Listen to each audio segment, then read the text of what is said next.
अस्सलामुअलैकुम वरहमतुल्लाहि वबरकातु। हंदक ममांगी चहीदुदा अइना सुती चलुबदुदा अइगी खकागे मचा अमा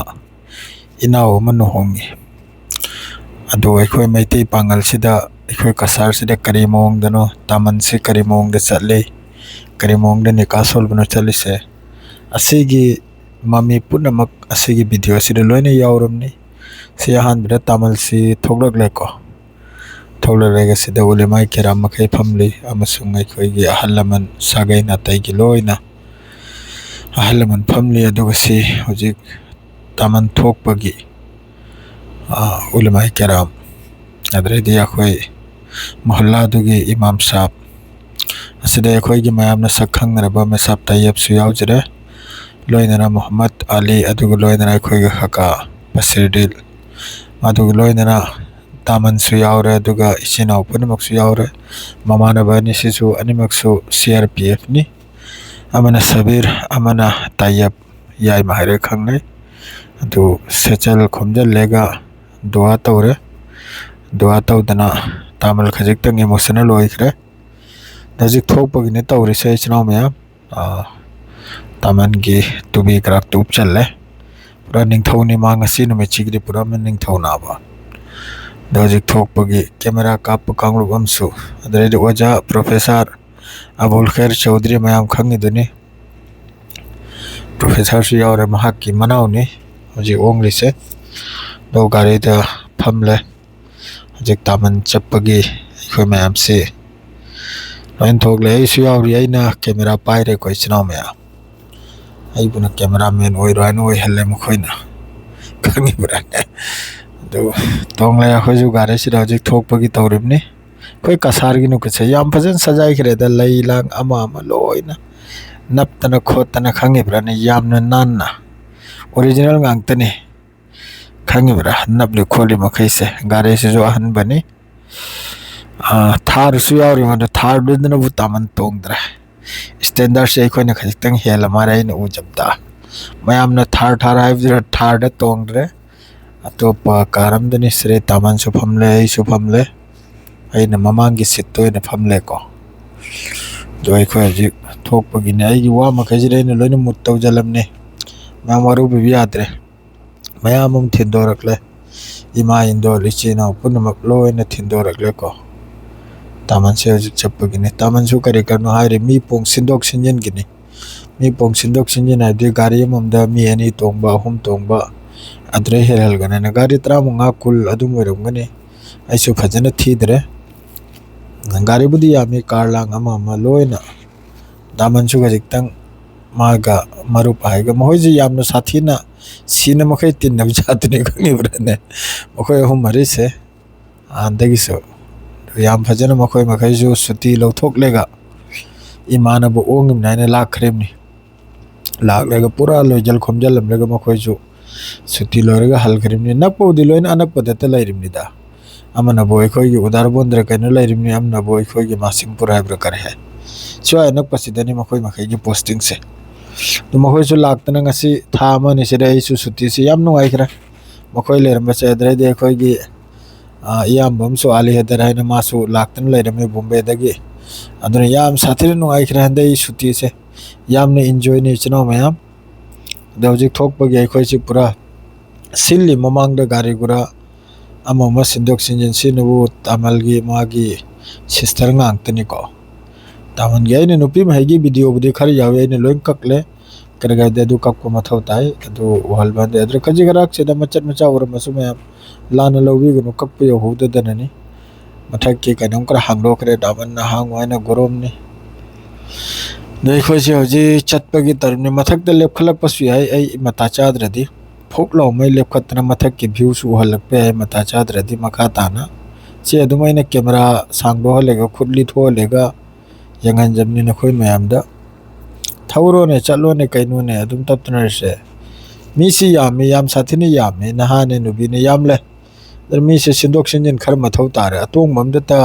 मंगा तरुक तोंगजलदि करी काने गारे सुक यामलेगा मी अमानि त तोंबो याने सि हजिक आदा चलेगा अदुगा अइखोयगी करी हाय गारी से थाबोबदि हौरेको अदुगा निकाह सोलेगा कोयनादो अमक पुदन लाकदरबने नुपीदो दे अखोय हजिक थोकपा हौरे थौदोगले अनकपदनिदे यामना लापते आइदे हारिमनि आइनदि ममांगदे मंगोंदा हाइजैदा अलगा फुरला करोमदनो कोइरेगा लंबी से तेलमन खरे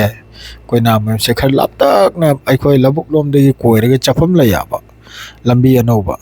अदोमदगी चटलेगा हजितंग मतमसु सिरै थारदो थारदुदे तोंगदरे तामन तामन से अतोप कार तोंगले थार से यामना वैल्यू पीखिद्रेदा अइना अदुम ओबदा अदुम ममिंग थार लेरे खंगिब्राने सनाव में वीडियो से खरबुदी सांगनी वीडियो से याम साथेन सांगने निका सोल्व फावबोगी वीडियो निको अदु मयामना अदुम वीडियो से अखोय कसारगी सुम मसांगने वीडियो से हम फाव थागतचद्रि अइना उजबदा दोइना हान बोइरमगनी अइंगोंदा लैरिबा वीडियो से सांगबोदी सांगले ममांगी चाही गिनी अइना थागतदना लैबनाबा कने वीडियो से अइना सेमबदो ngамद्रे वीडियो से 59 मिनट के कइनोनी अइना सिदा वीडियो से मयाम कथलाब कथलेगा अइना मरक मरक तगे इंपोर्टेंट होइगनिबा मयामना यंगब्र नुआइगनिबा वीडियो गांगदु खक्तनी अइना हजिकता हापलैसे मन में लड्डू फुटा दो दुई मोंगदनी को खंगिब्रने इचराव मयामने तो चलले हजिक अखोयसी सफरनी तपना तपना थौरिमनी यामना कन्ना थौद्रेदा दाइसी हजिका हानगिदुगा आइगी सक्सी ओनदी ओलग्रमनिदा युमदा लैरगना हक्सांग फबगुम तौवे करिग्रो खंगदे सिना करिग्रो खंगदे हक्सांग समेंग ताबगुम तौवे चतनरे अदुम से गार्ड तौरगा मथक मथाव नाइनरेगा कोई परंग परंग चलिमनिको सिदगी अदुमाइना वीडियो से खरम कक्थलेको कक्थलेगा सिना मोय कोई अवांग मस्जिद ममांगदनी सिना लेखफलेगा येंगमने तक मतुक नमदसु वीडियो तौनरी मवांग नमदसु वीडियो तौनरी मवांगना थार चले सेना अदुम वीडियो से खरमदी हाइदत खरे खंगदना खरम हाइगत तबे यादरे वीडियो से सांगमलने आइना खयतेम तेंजल हलग्रेना वीडियो से जो खर ठुहलमने कोई स्पीच से खर पीरमने सिराव में हमरो बेयादे सिदगी हजे कोई थुन थुन चंगलेगा यौजलने यौजलेगा मद्रे दामन चंगनी चंगलेगा अद्रेदी निकास होलनी अद्रेदी पुद्र लानी निकास होलबगी वीडियो दुसु आइना अदुम मखा तापसिरे अदुम हाइरानिमनी सिदगी खर ठुहले सिरे यखोय यौरेको मिनट मंगा तरागी लंबीनिदा अदुयाम लापनते अखोय थांगनबा खुलक्तनी हिंगातगी लौरिमनी हजिकी नुपीसे सिदनी अखोयगी हजिकी चंगफम से बमलाक रखथानरी बमला 5000 न्याय कैमरा 5 न पाइरी मोबाइल लोबन लौरी ताबाई ओंगमने हाइखिदना ताबाई आइना मयामना यामना नुक्सिजबा इनाव मखैना दुगुमी ओइनी ओंगिसे यौरे कैमरामैन सु कैमरा लौरी DSLR सु पाइदने चटली अमा बाइकना अमा मोबाइल न लौना कांगलु अमने सिदे कोई चंगनी हजि कुमथरेनी गारी खाम गाइन तौरी गारी खाम लेगा गया सु करिनो इशाराम दी तौरी खंगौद्रे को मोंगे हिंदू वारी मारे कोई जमीर सु लैरे सना सु लैरे ना मखैतनी लोइना बाबू होय करा लोइना सुरमनी को अम फौली थौदरमनी ताबाई ओंगने हाइगिदना लोइना लाखरमनी अंदेकिसे याम साथिन नुआइखरे दांदे सुती सिदि चनाव में याम साथिन नुआइखरे सिरे कोइनागी जंगल आइसरे सिरे जिक चंग दरने खोइसे ऐते पांगल सु थोगला नि हुजिन खोइ मयाम ममांगदा खांगिब्राने सिंद्रदि यारो याबा खोइना खैतंग सिल चोंगबसे मथौ ताइबा हरेक मफम दने अखोयना उंगली तौद्रि फाव यादाब अइना सि खंग्याब से कुमथौ मथौ तारने आई कुमथरानि सोयदमक्की कैमरामैन सु DSLR ने निकोन नि खंगिब्राना अइना हागुम पुखने उरेदना ऐते पांगल कुमलक्त्रि फाव यादाब एनि थबक्ता खंग तपत्र लयाब याखोय बु फटफट चलेगा एकता फट तामन सालेगा निकास होलेगा एकता सुन्नत की तरीका दा लागे एकता लाग पदुनी कैमरा से फैरेंग त्रेंग लवी तागहौरिमने अदुसु चुमना लवाइना कैमरा से वो अमक चबलगनी अमक फैहलगनी चुमना लौग्रदि पाइग्रदना कुमद्रकले महाराज कुमद्रकले हजे खोइ चंगजलनी हजे मनुंगदा तलना हिंगना तबनिंगना चंगदरने तुंग थमांग थतौरेगा DSLR वाला से लैरा DSLR वाला सो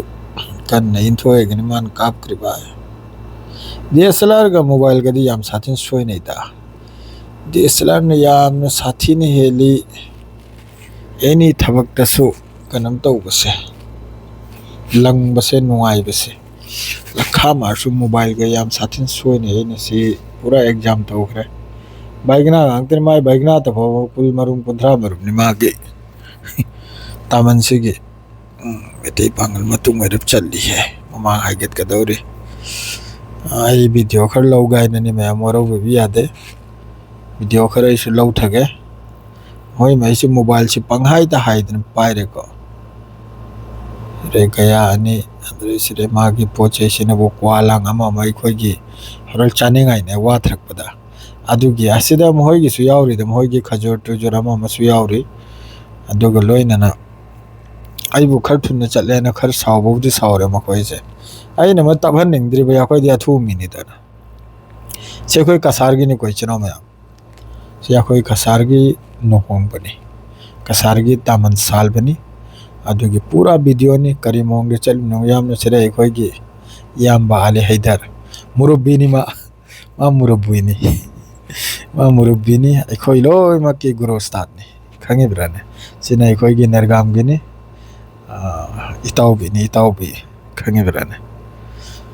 siwa chi de ge khoi changle dum siwa chi de khoi changjal le pura ma khoi yam phajan sajai de yam phajan thamlam ni yam na nan na yam na standard da yam na machuta na koina mayum su machuta na yam na phajan nan na pura fantastic aib de ni khangi brane salam dua tau khre salam dua tau drebra tau khre salam dua tau khre camera वाला camera focus करो salam tau dri haji phau changjan dri post se manung da na lai sha manung da ni khangi brana manung da ri srau me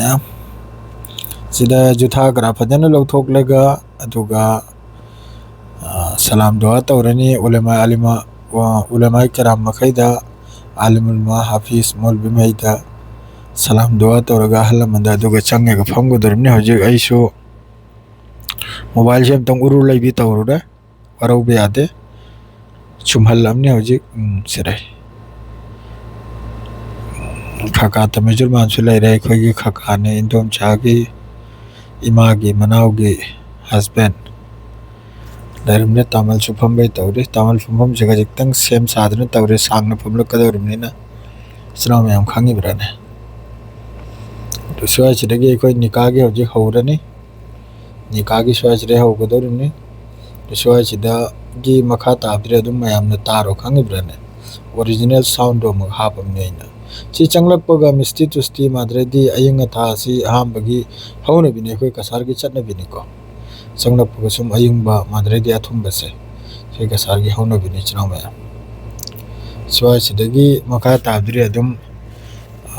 ai khoi gi ulama kiram makhai gi dum khonje dum mayam tar se nikah sol bagi ama to bagi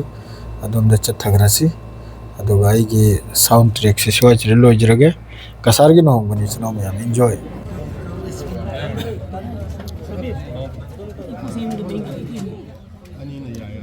Kogi Zainuddin Muhammad Ali Ai mami ya mami Nur Rahman ada Sainas Begum macam ni Sainas Begum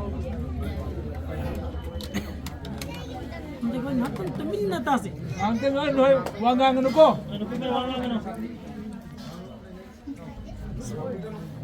الحمد لله نحمده ونستعينه ونستغفره ونؤمن به ونتوكل عليه ونعوذ بالله من شرور انفسنا ومن سيئات اعمالنا من يهده الله فلا مضل له ومن يضلل فلا هادي له واشهد ان لا اله الا الله وحده لا شريك له واشهد ان محمدا عبد الله ورسوله صلى الله عليه وعلى آله وأصحابه وبارك وسلم تسليما كثيرا يا أيها الذين آمنوا اتقوا الله حق تقاته ولا تموتن إلا وأنتم مسلمون يا أيها الناس اتقوا ربكم الذي خلقكم من نفس واحدة وخلق منها زوجها وبث منهما رجالا كثيرا ونساء واتقوا الله الذي تساءلون به والأرحام إن الله كان عليكم رقيبا يا أيها الذين آمنوا اتقوا الله فقولوا قولا سديدا يصلح لكم أعمالكم ويغفر لكم ذنوبكم ومن يطع الله ورسوله فقد فاز فوزا عظيما قال النبي صلى الله عليه وسلم النكاح سنتي فمن رغب عن سنتي فليس مني أو كما قال رسول الله صلى الله عليه وسلم नूर रहमान चौधरी नूर रहमान चौधरी मचाने की शहनाज बेगम चौधरी गोविंदपुर पार्टू चिंखागी मोचिंग सगैगी जना नूर रहमान चौधरी की मचानुपी शहनाज बेगम बु गोविंदपुर मोइजिंग गी जना जैनुरुद्दीन की मचानुप मोहम्मद अली नंगोंदा मोहम्मद अली नासिरी ऐना मोहम्मद अली ऐना लाख अनि मखाइदा निकाह सोंदने पीरी बनी ऐ कबूल तौरे कबिल तू अन हाय अदु अल्हम्दुलिल्लाह खास करके ना पनी दा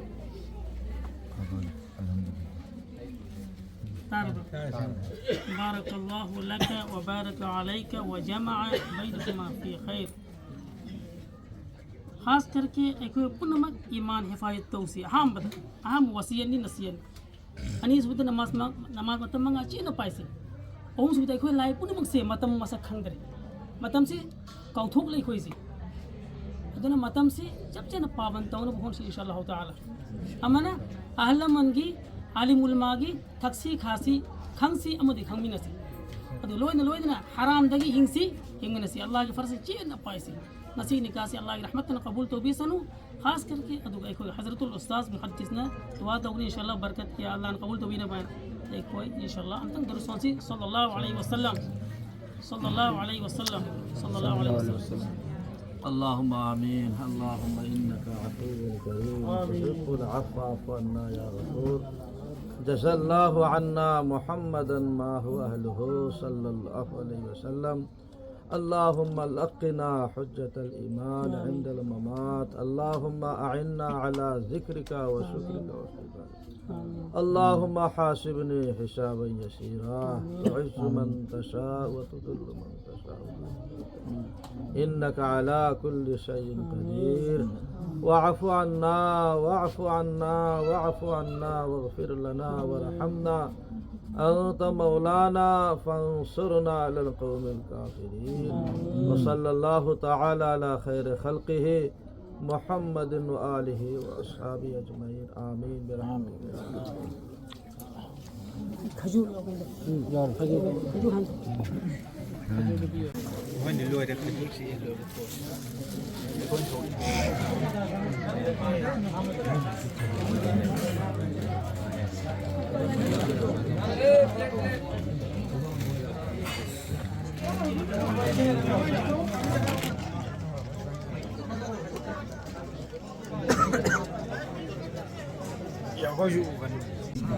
bukan